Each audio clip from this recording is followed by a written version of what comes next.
Welcome to the Immunology Serology lecture on HIV.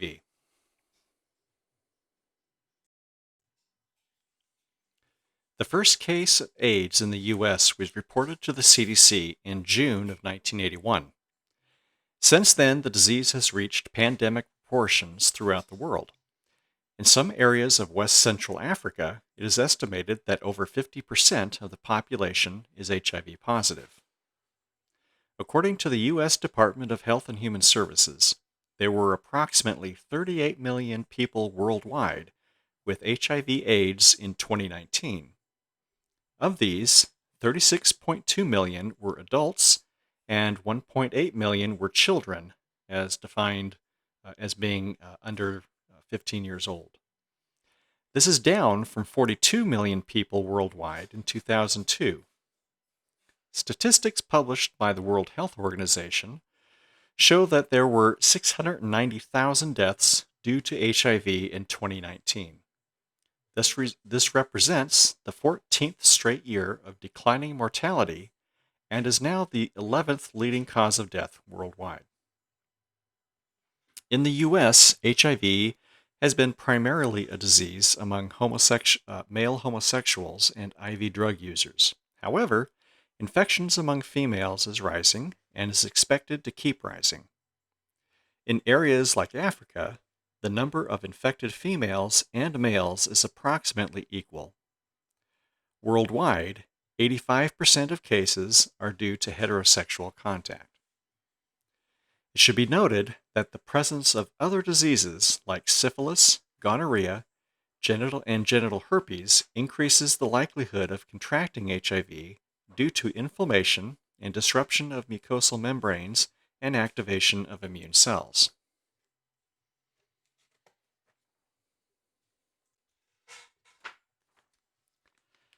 HIV is an RNA virus, or retrovirus, from the family Retroviridae.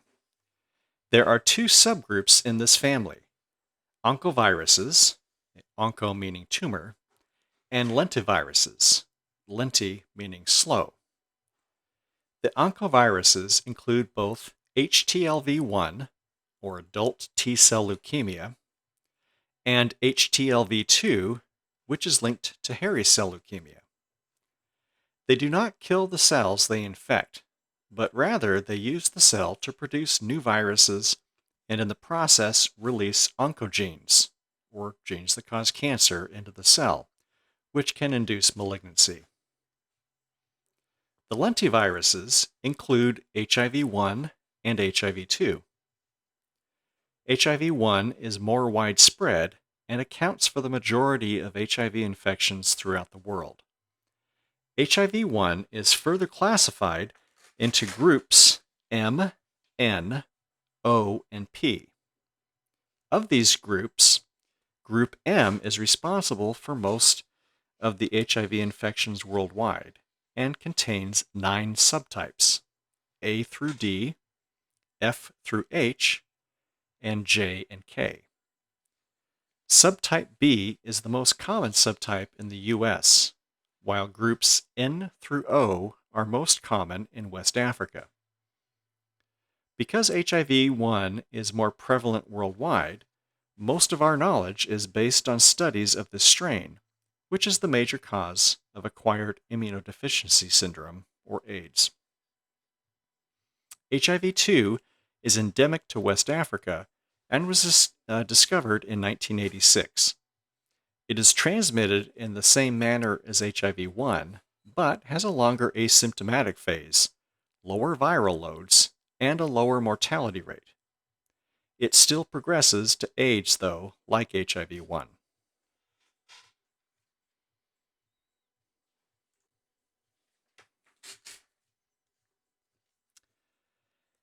HIV has an overall spherical structure. It produces 3 important groups of proteins. First are the group antigen proteins, abbreviated GAG. Second are the envelope proteins, abbreviated ENV. And third are the polymerase proteins, abbreviated POL. HIV is an RNA virus which is why it is called a retrovirus. The inner core contains two copies of single-stranded RNA surrounded by a capsid. It produces a polymerase enzyme, P51, that is a reverse transcriptase, often abbreviated R T. Reverse transcriptase is necessary to transcribe its viral RNA into DNA. This is important, of course, since DNA is required for viral replication. The capsid is composed of the protein P24, a major structural protein that belongs to the GAG group of proteins. Both P51 and P24 are core proteins. The outer envelope contains glycoproteins that are embedded in a lipid bilayer, such as GP120 and GP41. These glycoproteins have a spiky, knob-like structure and protrude from the outer envelope. They allow the virus to fuse to host cells. The two most important antigens for diagnosing and tracking HIV-1 infections are the group antigen core protein P24 and the envelope glycoprotein GP41. HIV-2 has a similar structure to HIV-1. They differ most significantly in their envelope proteins, so these are most commonly used to distinguish them in the laboratory. The genetic material of the human body is, of course, DNA. Genes, composed of DNA, are transcribed into messenger RNA, or mRNA, which then serves as a template for the production of proteins, including DNA. Retroviruses are so named because they reverse the flow of genetic information. The genes of a retrovirus are encoded as RNA and are converted to DNA in the cytoplasm of the infected cell via reverse transcriptase. The DNA then enters the cell nucleus and integrates into the chromosome of the host cell. It remains embedded in the host's chromosomes through the latency period and is triggered into replication by conditions that activate the immune response in the host cell. When activated, new viral RNA and structural proteins are produced as the result of the normal process of transcription and translation within the host cell. Once the viral genome is integrated into the host cell DNA, the potential for viral production always exists, and the viral infection of new cells can continue.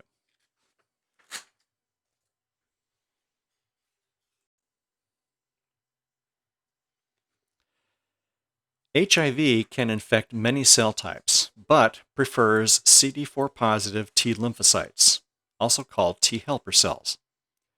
The CD4 antigen on the T cell is the receptor for the virus. Although other cells have the CD4 receptor, T helper cells just have more of it. CD4 positive T cells assist in humoral and cell-mediated immune responses.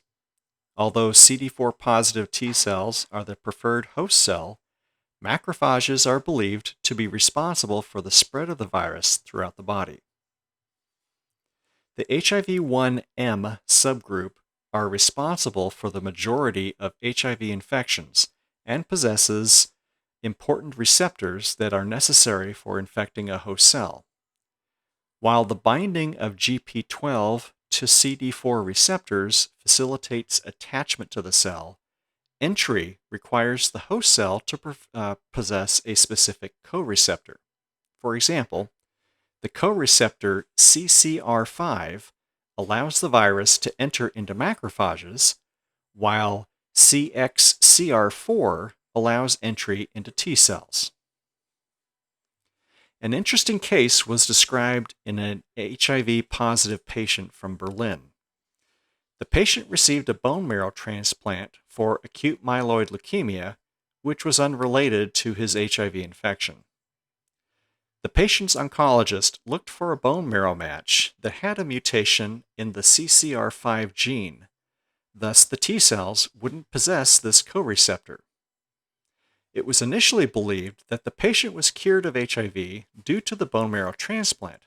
However, the patient ultimately suffered graft versus host disease.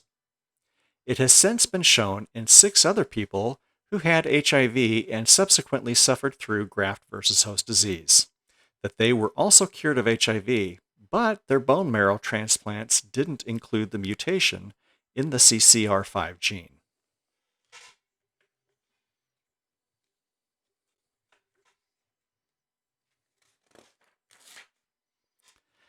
HIV is fragile and cannot live outside the body for long.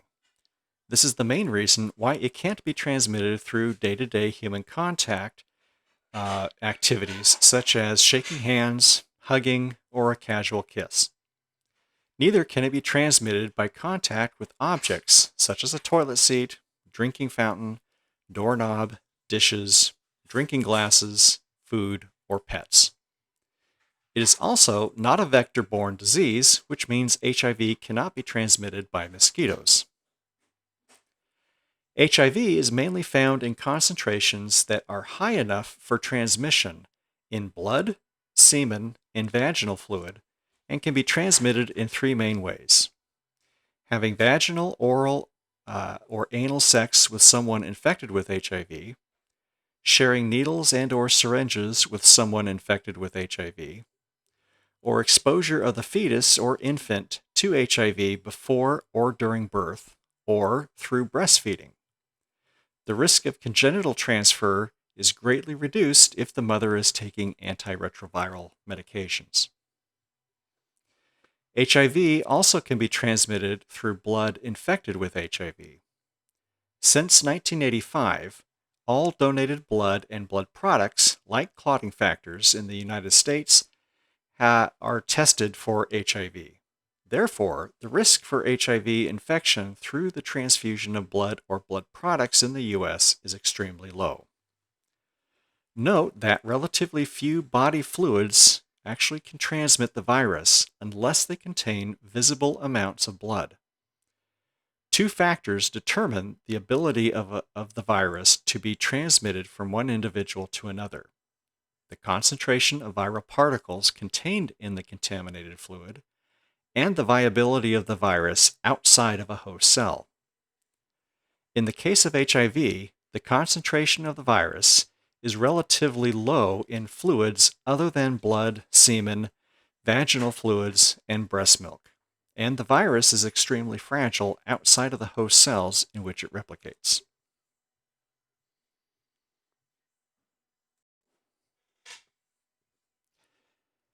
HIV infection manifests in 3 generalized stages: the primary infection, clinical latency, and AIDS. The primary or acute infection is the first stage of disease. It is accompanied by a rapid burst of viral replication, during which the virus can be detected in the blood and disseminate to lymphatic tissues. This is followed by an initial decrease in CD4 positive T cell counts, which mostly return to normal levels shortly afterwards. In approximately 50 to 70% of cases, the activated immune system causes an acute retroviral syndrome. Symptoms of the primary acute infection typically occur 3 to 6 weeks after initial infection and is characterized by lymphadenopathy and severe flu-like or infectious mononucleosis-like symptoms, such as fever, aches, fatigue, night sweats, and sore throat. Early in infection, HIV-1 antibody tests are unreactive, and diagnosis relies on detection of the P24 antigen or HIV-1 RNA tests. While P24 antigen testing is less expensive and probably has better specificity, there may be limitations on its sensitivity. On the other hand, HIV-1 RNA testing is more sensitive, but may have a higher risk of false positive tests and is more expensive.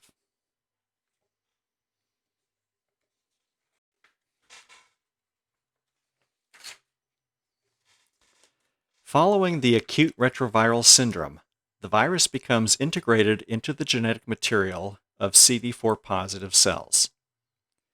As the host immune system begins to fight the infection, the number of free viral particles decreases as the virus is cleared from the blood. Clinical symptoms decrease or disappear altogether. The virus can still be detected in very low levels in the plasma, but much higher levels are detected in the lymphoid tissues. During this time, it is believed the virus is quietly replicating inside the infected cells.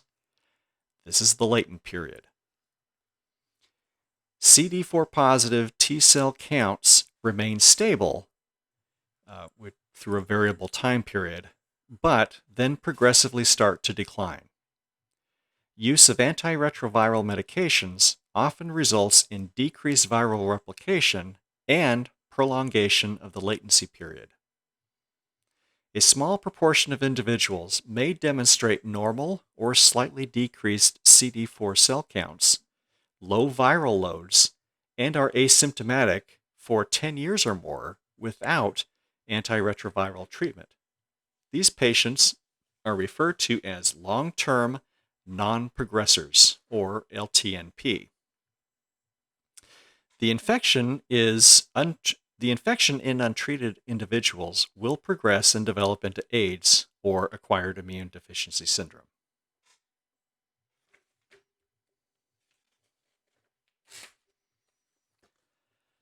Eventually, viral activity returns.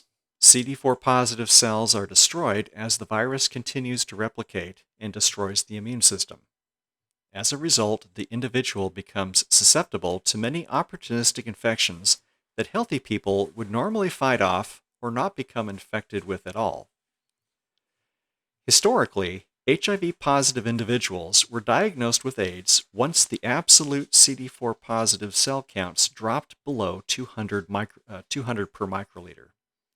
In addition, certain opportunistic infections and/or neoplasms typically seen with end-stage disease would be present. New criteria were established since it was believed that the number of AIDS cases were being underreported to the CDC. For instance, CD4 counts less than 200 microliters, but with no opportunistic infections. In the US, diagnosis is made by laboratory testing, which includes antibody and viral loads in addition to CD4 cell counts. In other parts of the world, though, diagnosis may involve inclusion of opportunistic infections and the associated symptoms. In healthy individuals, the ratio of CD4 cells compared to CD8 cells is roughly 2:1, meaning most healthy people have twice the number of CD4 or T helper cells. With the development of AIDS, as the number of CD4 cells diminish due to destruction by the virus, this ratio decreases, eventually reaching a value below 0.5. This inversion is not unique to advanced HIV infections, but is also seen with many other viral infections as well as due to the natural aging process. Immune function tends to decrease with age. It is important to note, however, that in other infections, the ratio will revert back to normal with recovery, but this is not the case with AIDS. As AIDS progresses, CD4 and CD8 counts are monitored closely by flow cytometry. Increased disease progression is usually indicated by the ratio falling below 1:1. Some of the infections that may accompany AIDS include pneumocystis pneumonia caused by Pneumocystis carinii, cryptosporidiosis caused by Cryptosporidium parvum, toxoplasmosis caused by Toxoplasma gondii, mycobacterial infections with Mycobacterium tuberculosis and Mycobacterium avium intracellular, cryptococcal meningitis caused by Cryptococcus neoformans, and histoplasmosis caused by Histoplasma capsulatum.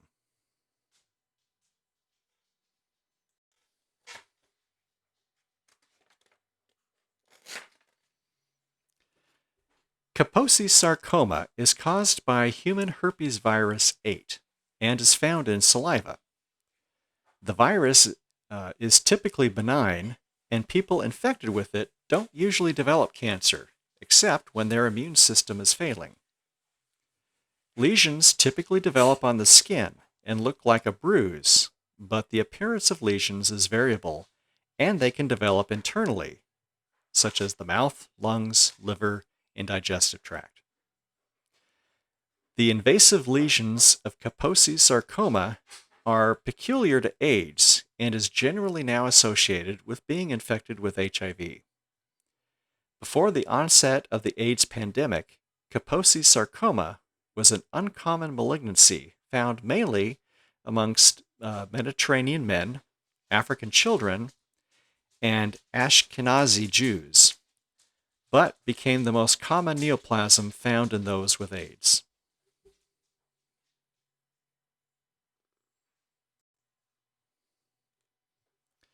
This slide depicts the destruction of the immune system over time.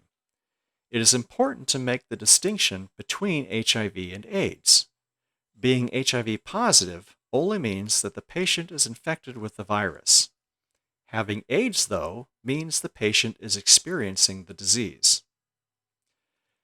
People don't die from the virus directly, but from the damage that the virus does to the immune system.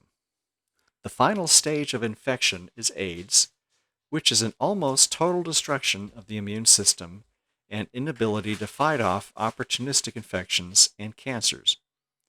It is those infections and cancers that people ultimately die from, typically not the virus.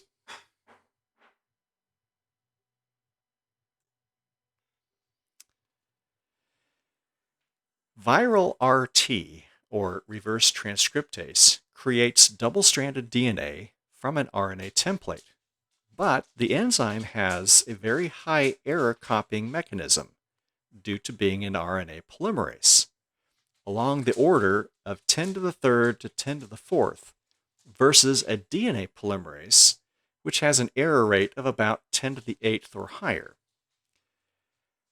The high error rate results in an accumulation of mutations that exceeds the proofreading or error correcting mechanism, producing quasi-species.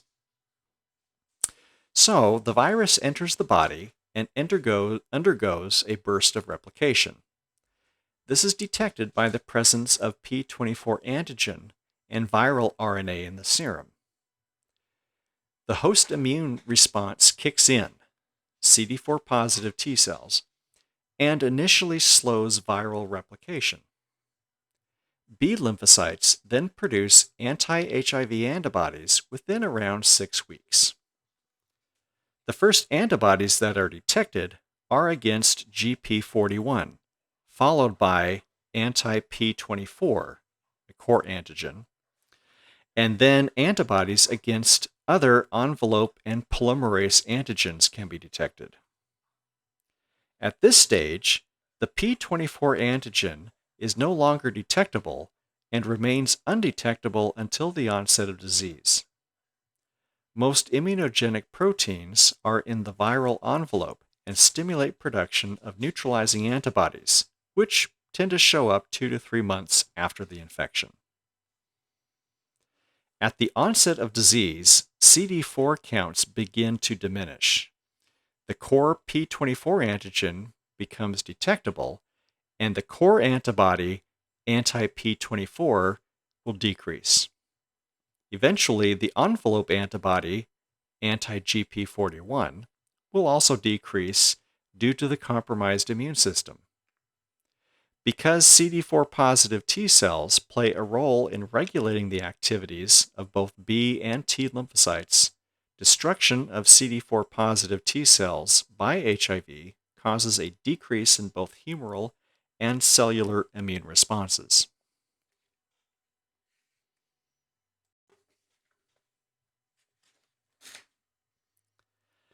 Laboratory diagnosis may be made by detection of anti-HIV antibodies, HIV antigens, viral RNA, or more rarely by viral culture.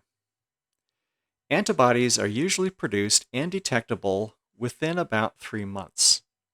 If antibody detection is negative, it should be repeated after 3 months. There are a variety of screening tests available and allow testing of urine, serum, and oral fluid, but not saliva.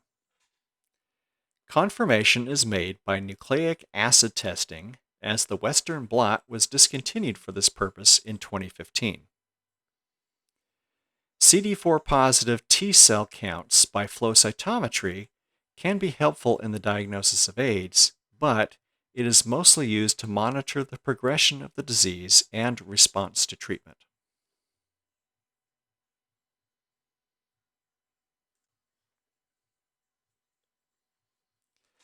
The CDC's 2014 recommendation on diagnosing HIV allowed for more rapid and accurate identification. As you can see in the figure, step 1 of the testing algorithm calls for testing antigens and antibodies by immunoassay. The use of immunoassays overcomes many of the problems faced when using the Western blot technique, such as its time and labor consuming, and less sensitive than ELISA. The Western blot can lead to indeterminate results, which can take as long as 3 to 6 months to resolve. HIV-1 and HIV-2 antigen-antibody combination immunoassays can detect both HIV-1 and HIV-2 antibodies and HIV-1 antigen. The P24 antigen of HIV-1 can be detected as early as 15 to 17 days from the initial infection. The combination immunoassay is the recommended initial test in the HIV testing algorithm. The final assay result from this test is either reactive or non-reactive. The HIV-1 and HIV-2 antibody differentiation immunoassay is able to distinguish between HIV-1 and HIV-2 antibodies. This assay is the recommended second step in the HIV testing algorithm following a reactive screening result. The test can produce multiple final results, as seen in the diagram.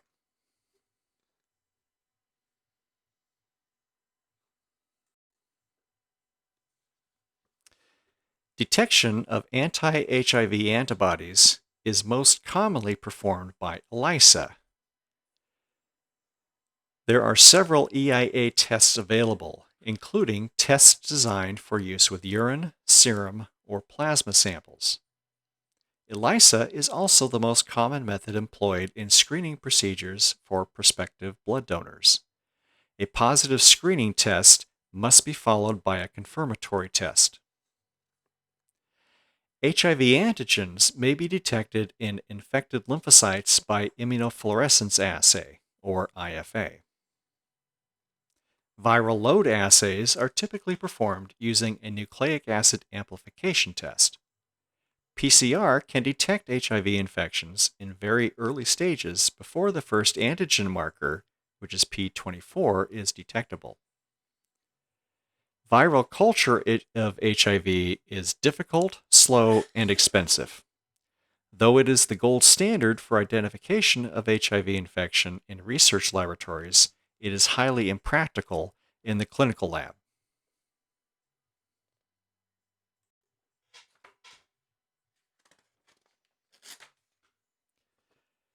HIV ELISA tests are categorized by generations.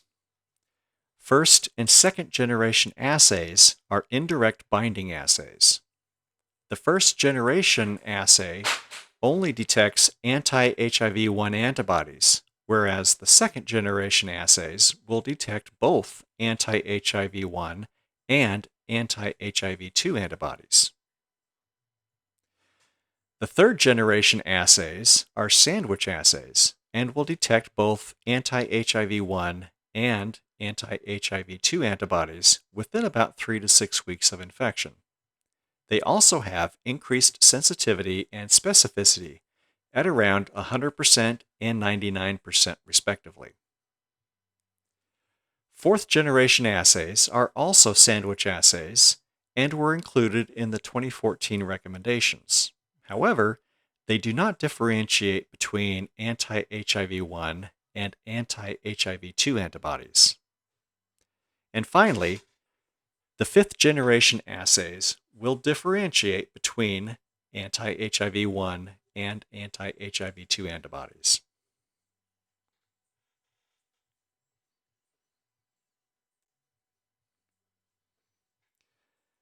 The Western blot test is considered to be less sensitive than ELISA for screening purposes.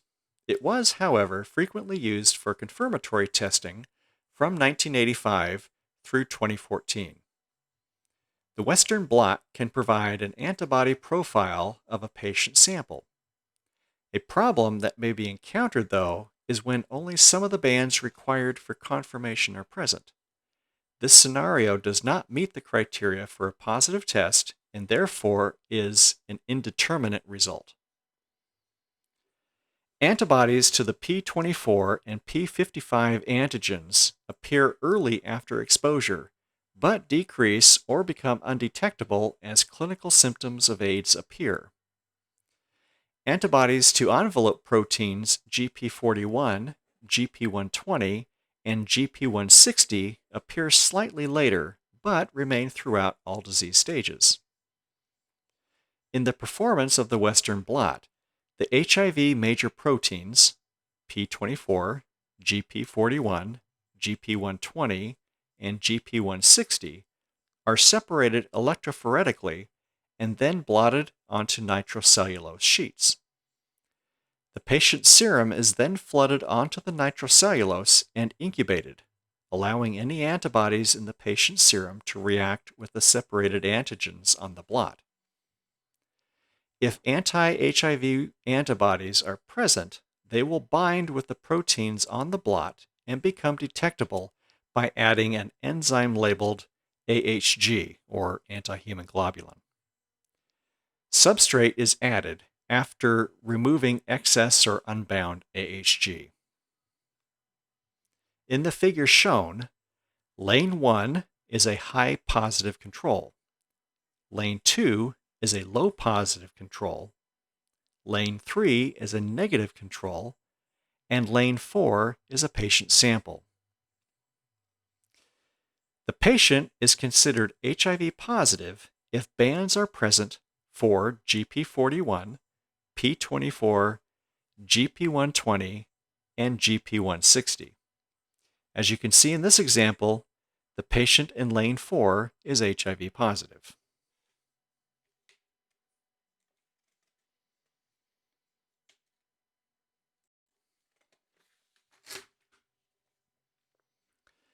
Nucleic acid testing was included in the 2014 CDC guidelines.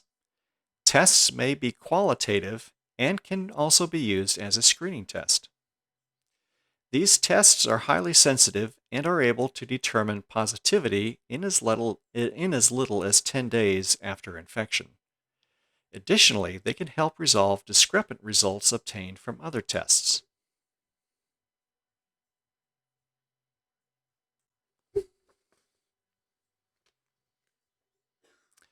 There are many rapid HIV tests that are available for professional and at-home use.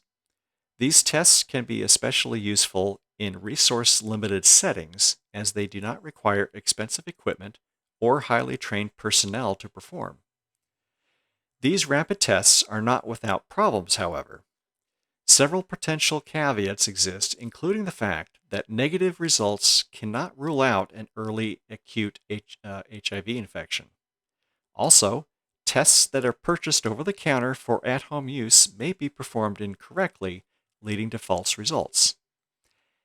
And individuals who test positive may not seek additional confirmatory testing and/or appropriate care.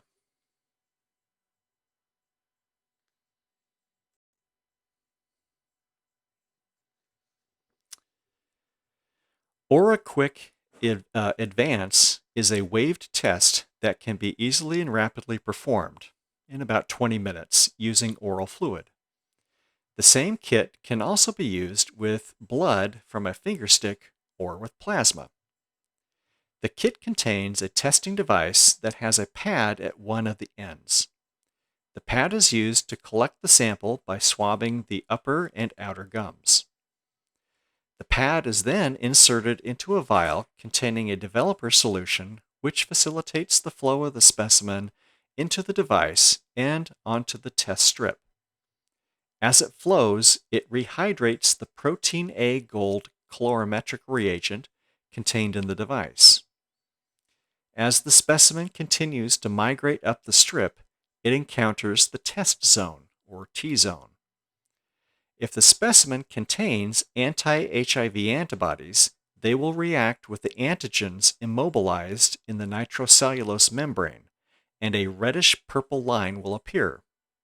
Further up, the sample will reach the control, or C zone, which demonstrates that a specimen was added to the vial and that the fluid migrated as expected. After 20 minutes, results should be visible by showing a reddish-purple line near the control zone. Another reddish-purple line at the test zone indicates a positive test result. The test can be read between 20 and 40 minutes, but not after 40 minutes. The bottom left picture shows a positive patient result on the left and a negative patient result on the right.